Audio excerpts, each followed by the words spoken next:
Brainiacs out there, the king of trades, Shane Palma here. It's the Fantasy Football Laboratory live. It's the playoffs, week 14.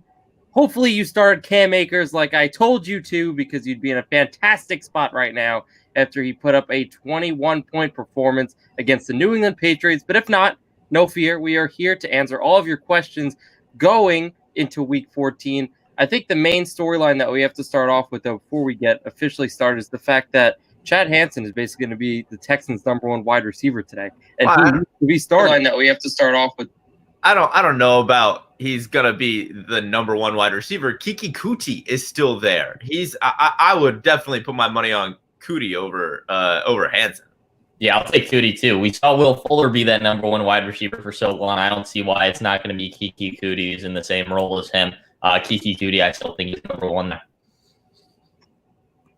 Well, I was saying Chad Hansen since I'm probably Chad Hansen's biggest fan. I know you guys are a little bit pressed at me for relentlessly bringing up the Cam Akers talk and bringing up the receipts of when I was right and you were wrong, but I won't talk about it too much. I know I haven't spoken to Jack since Thursday because he just decided to ignore all my text messages since then. But let's get started. Let's get these questions up and rolling here. First one, good morning. Half PPR, Zeke or Devontae Parker? I currently have Parker as my wide receiver 29 on the day. I think it's a bit of a tougher matchup for Tua going up against the Chiefs defense. I know Zeke has the calf problem right now, and he may be a little bit limited in the game. His snaps may be limited, but it's a great matchup. And you got to go with Zeke on this one. He's going up against the Cincinnati Bengals. The reports are that he won't be limited, so I'm not super concerned about that at this point. And I mean, it's the Bengals. I know his offensive line isn't good, but the Bengals defense is so bad, it doesn't matter. We've seen him produce against bad teams, even with this bad offensive line. He put up 20 points a few weeks ago. So I would go with Zeke. Yeah, with Ryan Fitzpatrick, Devontae Parker is awesome. With Tua, he's not as great. I think you still have to go Zeke there. Tua and Devontae Parker is not the hookup I'm looking for. Alrighty, next question here. Need to start one running back, two wide receivers, one tight end, and a flex. Oh boy. Full PPR, DeAndre Swift, Josh Jacobs, J.K. Dobbins for running back / flex, A.J. Brown, Kiki Kuti, and Deontay Johnson for wide receiver / flex, and tight end Andrews or Thomas. For the running back position, you only need one there. I'm going to go with Swift. For wide receivers, I'll go A.J. Brown and Deontay. For tight ends, I'll go with Andrews. And then for your flex, I usually go running backs. I'll go with Jacobs. I'd go Kiki, I think, for my flex there.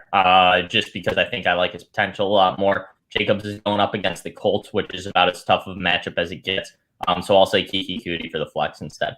Yeah, I'm going to agree with Jack on that one. I do not trust Josh Jacobs this week at all. I'm not even sure if I have him as an RB2. If I do, it's a very, very low-end RB2.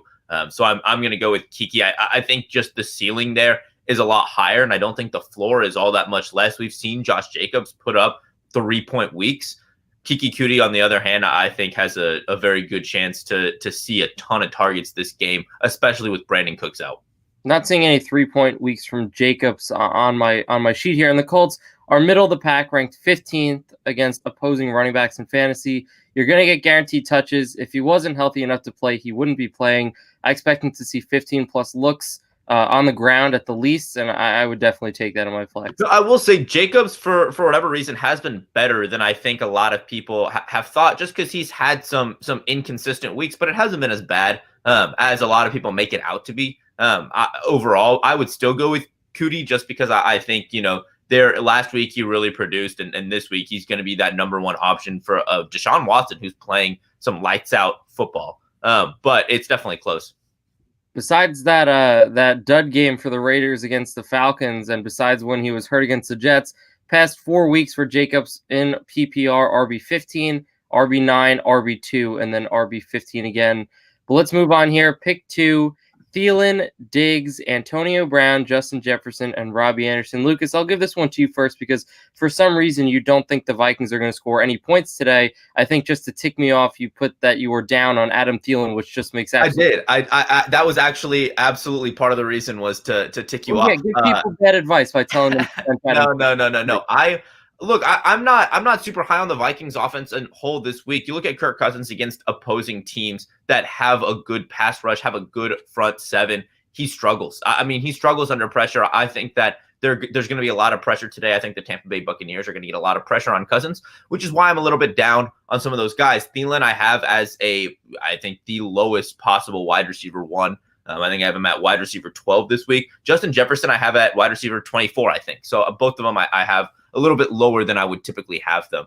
That being said, I'm still going to go with Thielen and Diggs. I don't even, looking at that list, I don't really think there's a question.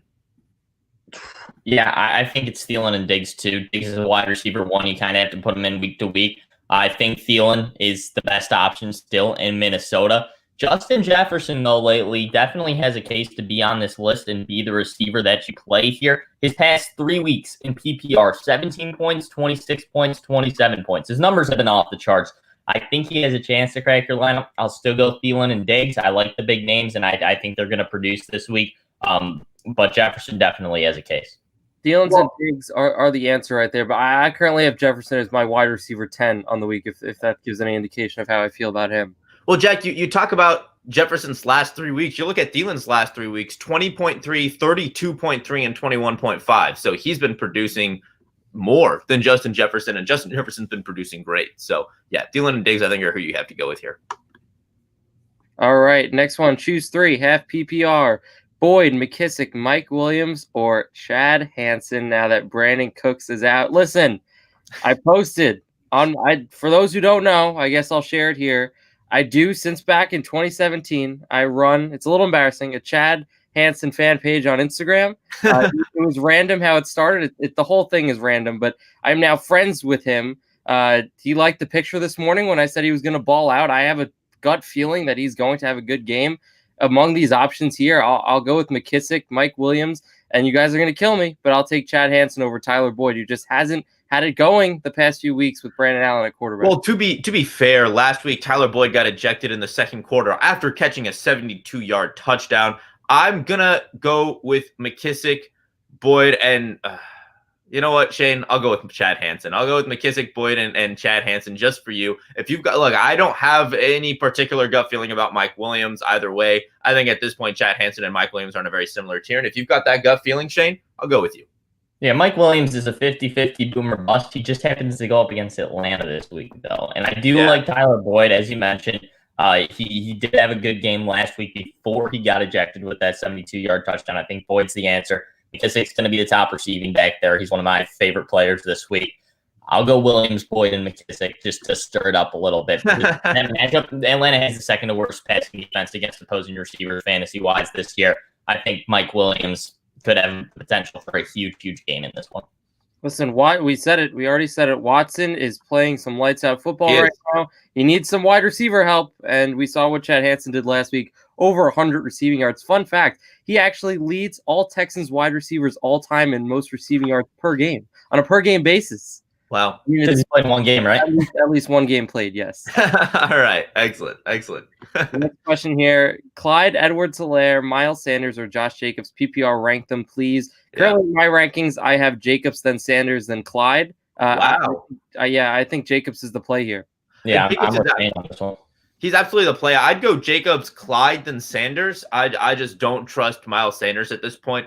Not at all. But I think that this week, I think that you're right. Clyde and Sanders aren't anywhere near RB2 range at this point. Jacobs, they're on the same exact tier. Sanders and Clyde are in the same exact spot right now. Yep, I'd agree.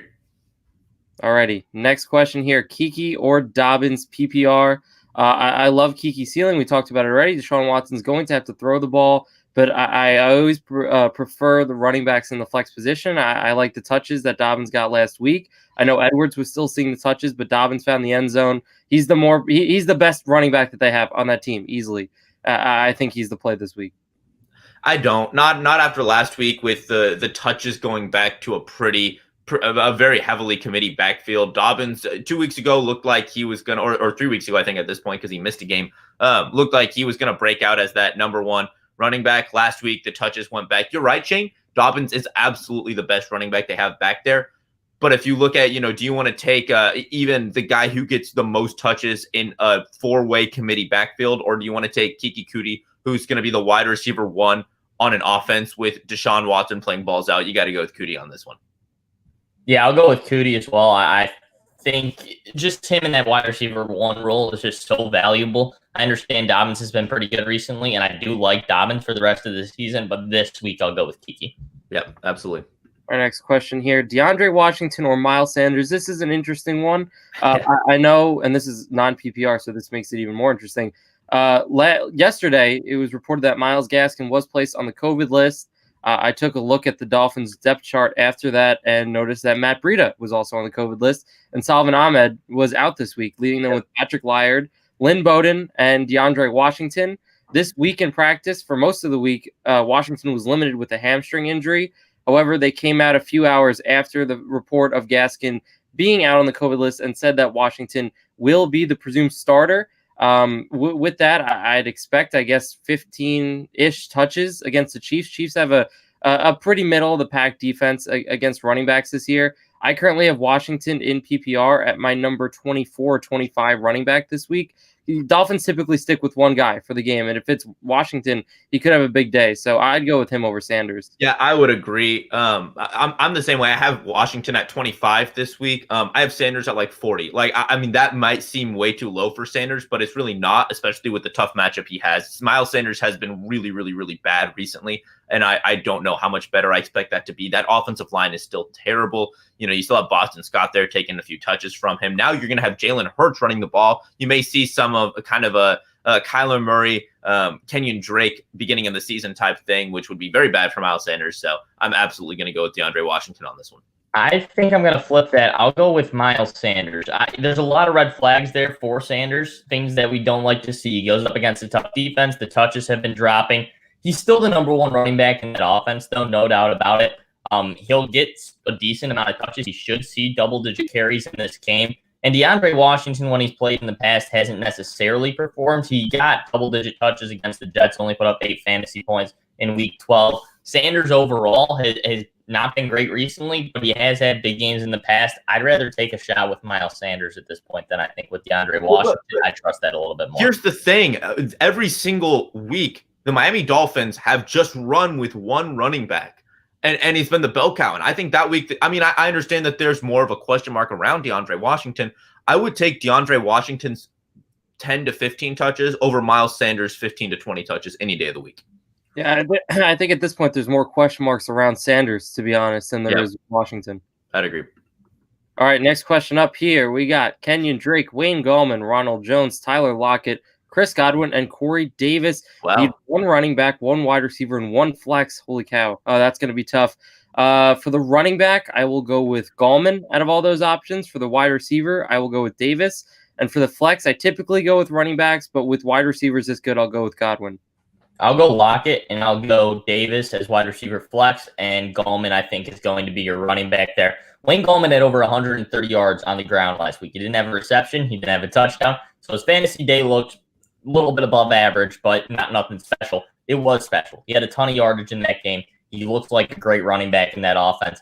He'll get in the end zone eventually. He'll start getting some receptions eventually. It'll only be 1 or 2, but they'll start popping up, and he'll have some really good fantasy days coming up. I like Wayne Gallman. It's a standard league, which means I'm going to go running back in the flex. I didn't see that it was standard right off the bat. I'm changing my Godwin to Ronald Jones there. Yeah, absolutely. I'm going with Kenyon Drake as your running back, Gallman as your flex, and I'm going to go Lockett as your wide receiver as well. Again, you're talking standard league. Gallman or Lockett is the guy who has the chance to boom the highest, and his floor is not too terribly low. Well, his floor is not fantastic, but he could boom pretty high. So I like Lockett, especially against this great matchup. Alrighty, next question here: Melvin Gordon, Gio Bernard, or J.D. McKissic? McKissic.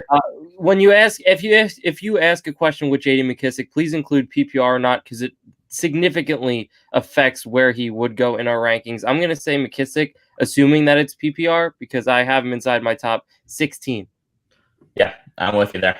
I'm going to agree. All the touches in that offense, receiving wise, out of the backfield. Antonio Gibson and J.D. McKissic basically used to split receiving touches. Now it's all J.D. McKissic. He's going to get so many receptions. If it's standard, I'll probably go with Gio. I know that Gordon will probably get more touches, but Bernard's matchup is so good that I'll probably go with him. Yeah, if standard is Gio for me. All right, next question here. Duke Johnson or Tyler Boyd at the flex PPR league. PPR and flex, both love that for Duke Johnson. Yeah, I'd agree. I'm good there. Morning, guys. I'm torn now that Brandon Cooks is out. Would you start Cootie, Gio Bernard, and Tanyan for 2 spots? I'd probably take out the tight end there. I'd go with Cootie and Bernard. Yep. Fine by me. Corey Davis or Amari Cooper in PPR. I think I answered a question similar to this earlier on Twitter. I'm going to go with Corey Davis in PPR. I love that consistency that he's been getting you, especially now that we're in the playoffs. You got to play it safe. I think Tannehill, everyone on that Titans offense has a great matchup today against Jacksonville. Go Jags. But I'm going to go with Davis on this one. Why are you saying go Jags? You're not even a Jags fan. I need the Jaguars to win so that the Jets here, we can get the first pick. Got it. I'll go with Amari Cooper. Amari Cooper, you mentioned the consistency of Corey Davis. Amari Cooper's been right there with him. He's had only 2 games this season under double-digit points in PPR. He's only had 2 games this season under 12 points in PPR scoring. Overall, Amari Cooper's been there week to week. He's been the one guy in the Cowboys offense you can really trust without Dak Prescott. I still like Amari Cooper. I think his ceiling's so high. I know Corey Davis, we saw his ceiling last week. But overall, I think Cooper puts up consistently higher numbers than Corey Davis does. I'll stick with Amari Cooper this week. I agree. I got to go with Amari Cooper on this one. You talk about a good matchup for Corey Davis. Amari Cooper has the Bengals, and which I think might be the only better matchup for a wide receiver this season. So I'm going to go with Amari Cooper on this one. Both are very good options, but I have them both in wide receiver 2 range. Amari Cooper, I just have high-end wide receiver 2. Yeah, I am 2 spots away from each other, so not that big of a difference there. Don't think you can go too wrong. Mike Williams or CeeDee Lamb. I'm going to go with Lamb on this one. CeeDee Lamb, you got it. It's a great matchup, and CeeDee Lamb has, you talk about the one guy you can trust. The second guy you can trust in that offense most weeks is going to be CeeDee Lamb. All right, I guess Jack agrees there. All right, moving on here. We already had this question. So we already had this one? Next one. Duke, Gio, McKissick need 2. Again, when asking about McKissick, include PPR. Any question include PPR because it does affect some things when we're picking it. I'll go with Duke and JD on this one. I'll agree with you there. Duke and McKissick, I think, are the 2 locked for a ton of touches in their offenses. Gio Bernard is the number 1 back. His past 4 games, his carry numbers have been 8, 9, 8, and 12. It's not like he's a true bell cow just because they don't run the ball enough in that offense to justify high value from the running back position in fantasy for that team. I got to go with McKissick and Duke here. I think their PPR value, too, is just so high. Go Duke and Bernard. All right. Next question here, Kenyon Drake or Zeke? I'll take Zeke on this one. As long as he's healthy and playing. Lucas said he's not going to be limited. So if he's not going to be limited, then I'll take all those touches against the Bengals. Yeah, fine by me. Zeke's locked for touches every single week. I do like Kenyon Drake. Kenyon Drake's kind of had a resurgence here at the end of the season. He's looking like the guy that you drafted finally. So you're happy to put him in your lineup. Still, it's Ezekiel Elliott. I know he's not been great, but put him in your lineup. Trust him. He's going to get touches. His floor is still pretty good. I know he had a bad game against Washington, but overall against Cincinnati, this is a matchup he should eat on. So I'll take him. Look, his 2 worst games of the season are against Washington, and he doesn't have to play Washington again. So, and against the Bengals, give me Zeke. All right, next question here. Hopkins, Corey Davis, Kiki Cootie, Keenan Allen, Jefferson need 3. And you're about to cause some controversy here. I can feel it already. And I'll cause some controversy too. I'll say Davis, Allen, and Jefferson. No, that's my 3. That's my 3 right there. Yeah, Lucas is looking at us like we're crazy. I'm going to go Hopkins, Davis, and Allen. Hopkins is my bust of the week. Hopkins hasn't been as good as he has at the beginning of the season, but he's still been very good. It's not just about it's about the Cardinals offense as a whole right now. It's about Kyler Murray playing through injury and going up against one of the better defenses against opposing quarterbacks in fantasy. There's multiple factors. The Rams, who have Jalen Ramsey, who have a great front 7 and get a lot of pressure on opposing quarterbacks. Hopkins got 19.2 points. You can't sit Hopkins. You cannot sit DeAndre Hopkins. You can't. You just I can't. think you can, and you have to look at the matchups that those other guys are going up against. First off, Keenan Allen has a fantastic matchup this week, and you're going to play Keenan Allen because he might have more fantasy value than DeAndre Hopkins straight up at this point. I have Corey Davis, Allen. Jacksonville, who's the 28th best passing defense against opposing fantasy wide receivers. So you're going to go with Corey Davis because he's been insanely consistent. And then Justin Jefferson, we talked about how he's been the past few weeks. He's on a sky-high pace, and he's getting touches, except targets. He's getting 100 yards every game, and he's getting in the end zone. I love Justin Jefferson. I do not trust that offense as a whole. Hopkins is just How more can you consistent. trust the Cardinals offense right now? They've lost 4 of their last 5 games. Because Hopkins has still produced through that. That's the thing. It's DeAndre Hopkins. An offense more than the other one. It doesn't even Hopkins make sense. is matchup proof. Hopkins is quarterback proof. He just is. He gets the ball and he produces. That's what DeAndre Hopkins does. I love Corey Davis and Keenan Allen. I agree. You have to start those guys. You also have to start DeAndre Hopkins. You just can't sit Hopkins. 3 out of the past 5 weeks, Hopkins has finished outside the top 40 for wide receivers in PPR. Because he had 2 weeks with 10 points. That's his floor. That's a fine floor. Great. That's the same floor as Corey Davis, who has a better matchup today. Okay. No, Hopkins has a much higher ceiling, though. All right, we're moving on. We still have plenty of questions to get through, and we're running out of time. Thank you, Lucas. PPR flex: Cole Beasley, T.Y. Hilton, Sterling Shepard, MVS, or J.K. Dobbins. I'll go with Dobbins on this one, although I do really like the matchup for Shepard and for T.Y. Yeah, I like those matchups. I'll flip it up, though. I'll go Cole Beasley. I know it's a really tough matchup against Pittsburgh, but you look at the production that he's put out, it's pretty consistent and it's pretty nice. He had 28 points in PPR last week, 9 catches, 130 yards, got in the end zone. I mean, he's been really, really good recently.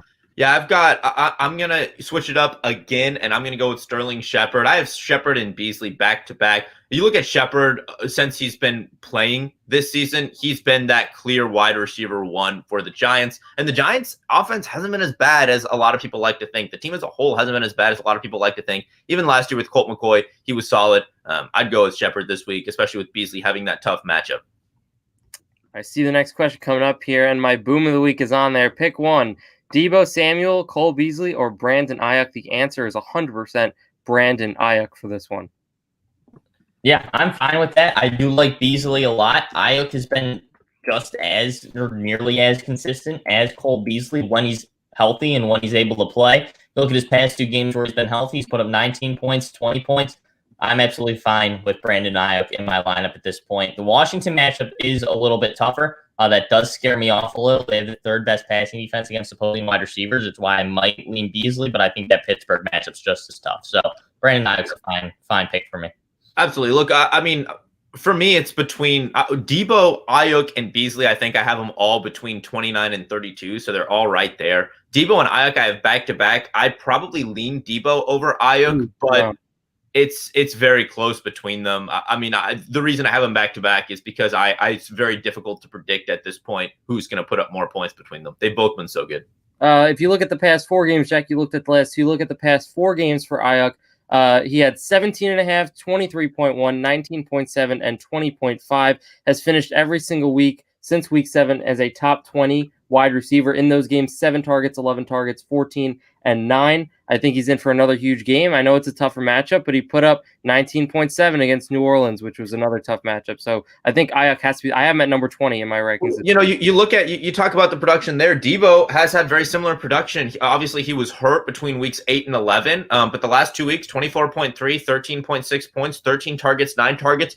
They're right on par with each other. I think that you could make an argument for either, which is why I'm fine going with Ayuk. If Shane, you really think that he's going to be the guy who produces more out of there, but I think Deebo's got just as good of a chance. That means my boom. All right, next one. Mostert, Coody, Hilton, or DeAndre Washington at my flex in standard. That's Mostert. Yeah, I think you got to go with Mostert on this one. Yeah, I think that's fair. He's just going to get the touches. He'll have the rushing yards. Start 2, full PPR. Beasley, Coody, Chark, Hollywood, and start Josh Jacobs over Ronald Jones. For the first question, I will go with Beasley and Coody, and Josh Jacobs over Rojo. No, Bruce Arians came out this week and said Ronald Jones, he has to get him 20-plus touches a game. I think that Brady's going to just feed him the ball. I think he's definitely going to catch the ball out of the backfield, and he's going to get at least 15 rush attempts. I think you got to start Ronald Jones. Yeah, and then the top question, I think it's an easy one. You go Beasley and Cootie. Cootie's ceiling is sky high. Beasley's floor is very, very good. I think those two are the answer there. Chark's been inconsistent. Hollywood Brown, I know he's been good recently. It's not enough yet for me to trust putting him back in my lineup yet. Absolutely. Next one here, Gio Bernard or Josh Jacobs or Ronald Jones. Just made my case for Rojo. I think I have him in my rankings at RB14 this week. I love the matchup. I think he's in for a big day. Fine by me. Don't dislike it. Rank Jefferson, Godwin, and Deontay Johnson. I have Deontay at 9. I have Jefferson at 10 and Godwin at 16 in my rankings. Yeah, it's the same for me. I'll go Johnson, then Jefferson, then Godwin. I'm gonna go Johnson, Godwin, then Jefferson, but they're all between. They're all like spanning between my wide receiver too. I think Johnson. I understand how that's possibly the case. If you look at Jefferson's numbers, if you look at the production he's put up recently, everything has been better than Chris Godwin. Okay, except that split between 3 wide receivers. Except that it's based, Jack, on how you think they're going to do this week, and I think that Godwin's going to outproduce Jefferson this week. Production, what we know up to this point, we know that Justin Jefferson has been better, and everything is pointing to Justin Jefferson continuing. We talked about my reasoning as to why I think the Vikings are going to struggle this week against the Buccaneers. We talked about that plenty. I'm telling you, I think that you're saying the same point. Where's the evidence to back it up? The point is that because Kirk Cousins has struggled. Yeah, go to the next point. We have 4 minutes left here. Let's move on. All right. If you want to ride this horse till it dies, then ride it. I'm going to ride it. Choose 3 in an 8-man league. Michael Thomas, Justin Jefferson, Calvin Ridley, or Keenan Allen. Oh, man. That's actually extremely tough. So Ridley and Allen are the top 2 you're definitely going with, just because Julio Jones is out, so Ridley's the top guy. Keenan Allen's target numbers are insane. Love the matchup this week for him, too. It comes between Jefferson and Thomas, and that's where it gets tough a little bit. I'll go Jefferson just because I don't know with Michael Thomas's with Taysom Hill this week. He hasn't been fantastic with Taysom Hill. I don't know if I can trust him. Actually, he has. He's actually been quite good with Taysom Hill. Okay, he hasn't been his normal Michael Thomas self. He's getting back into the groove of things. I have Thomas one spot ahead of Jefferson, so I would go with Thomas. I mean, you're seeing the typical games over, double-digit targets and 15-plus points in PPR. I know Jefferson, we've hyped him up. He's been great. Again, I have them back-to-back. That's a stacked wide receiver group right there. Hopefully you win your league, but I'll go with Thomas, Ridley, and Allen. Yep, I agree with you, Shane. I think in half PPR, it is pretty close even this week between Jefferson and Thomas. We talk about he's been good in PPR with Taysom Hill throwing him the ball. However, he's not getting into the end zone, which is huge for anything less than PPR. So, but I'll go with that. I'll go with Thomas, Ridley, and Allen. All right, a few more questions here. Rank Zeke, Clyde, and Mostert. I'll go Zeke, Mostert, and Clyde. Fine by me. Yep. Which one, Hines or Eckler? It's Eckler. Dobbins or Jacobs, since Gaskin is out now in PPR. I'll still go Jacobs. Yeah. I still think Jacobs is there for the touches. Yep. Gio or Mike Williams at flex standard 12-team league? Gio. Well, I'll make the argument for Mike Williams there if you want to flip back to that question. Just because you look at Mike Williams' yardage, Mike Williams doesn't get a ton of his point percentage off of catches. He gets it off of deep balls and yardage and touchdowns. I think he has a bigger chance to boom here. If you're looking for the floor, go with Gio. If you're looking for the ceiling, I think the guy to go here is Mike Williams because I think he could have a breakout game. How do you guys feel about Michael Thomas? Talked about that one just a few minutes ago. Need a flex for PPR, Jefferson, Davis, or Hines? I'm going to go Jefferson. I'm going to go Davis. I'll go. That's a tough one. I'm between Davis and Jefferson. I'll probably go Davis. Really? Jack, where do you have Davis? So I have Davis, let me pull my range real quick. I have him at about 12-ish. 12 to 15 is where I think he should be. So where's Jefferson? Jefferson is right at that 15 range as well. They're close. They're right back to back. That's why that one was a tough one for me. I think both those guys are legitimate starts. So, last question here. Corey we actually did this one already. You can go on. Move on. One flex, one wide receiver. Sanders, Jacobs, Clyde, Chark, Boyd, Antonio Brown, Crowder. Not sure about Crowder's status for today, and I know he plays at the 4:00 hour. So I would probably go with Jacobs in the flex. Wide receiver, go with Antonio Brown. Yep. I agree with that. Yeah, fine by me. Alrighty, that's going to do it for us here on YouTube for the Fantasy Football Laboratory, but we are not done answering questions hop on over to Locker Room. You can download the app right now on the App Store, and you can keep asking us questions for another half an hour, right up until noon Eastern time. For the chemist Jack McGrath, Spitfire Lucas Parrish, I'm the king of trade, Shane Palma. Good luck, everyone, this week. Go win those first rounds of the playoffs.